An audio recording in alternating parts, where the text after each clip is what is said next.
Gusto mo ba ang prutas na avocado? At alam mo ba na ang pagkain ng avocado ay napakarami palang benepisyong tulong para sa ating katawan at kalusugan at kaya rin pala nitong lunasan ang ating ilang problema sa balat, problema sa buhok at maging problema sa ating mga mata o paningin. Kaya naman sa video ito ay tatalakayin natin ang 10 good benefits ng avocado fruit sa ating katawan at tatalakayin din natin kung ano-ano ang mga side effects o hindi magandang epekto nito kung sobra-sobra ang pagkain sa avocado fruit. Kaya bago tayo magpatuloy, ay pakipindot mo muna ang subscribe button at pakipindot mo na rin ang bell icon para lagi kang update sa mga bago kong upload na video. Ang avocado ay isang prutas na may kulubot at makinis na balat at mayroon itong malambot na laman kapag hinog na. Kilala rin ang avocado sa pangalang alligator pear at Persea americana.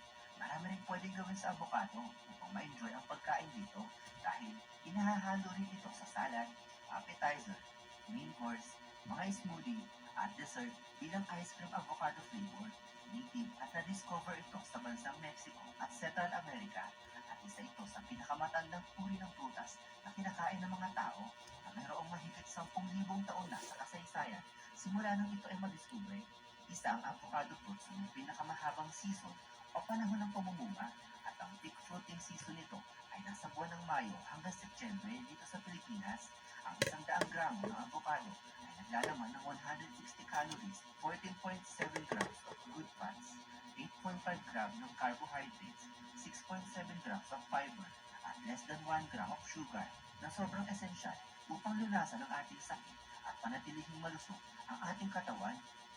Number 10, mainam para sa buntis ang pag-aalaga sa matres. Ayon sa pag-aaral, nangangailangan ang buntis ng 600 micrograms ng folate kada araw.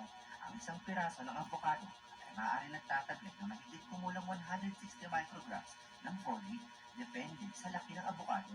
Ang folate na matatagpuan sa avocado ay mahalaga sa mga babaeng buntis o nagpaplano na mabuntis dahil nakatutulong ito sa tamang paglaki o development ng sanggol sa sinapupunan ng ina. Ang pagkain ng mga buntis ng avocado ay nababawasan nito ang banta ng neural tube abnormalities at upang hindi makunan ang isang buntis. Number 9, mabuti para sa puso. Ang avocado ay mayaman sa monounsaturated fats na nagpapababa ng bad cholesterol o LDL at nagpapataas ng good cholesterol o tinatawag na HDL. Ito ay makakatulong sa pagbabawas ng panganib ng cardiovascular diseases tulad ng heart attack at stroke. Number 8, maaari makagamot ng osteoporosis. Ang kalahati ng isang avocado ay nagbibigay ng humigit kumulang 18% trusted source ng pang-araw-araw na dami ng vitamin K.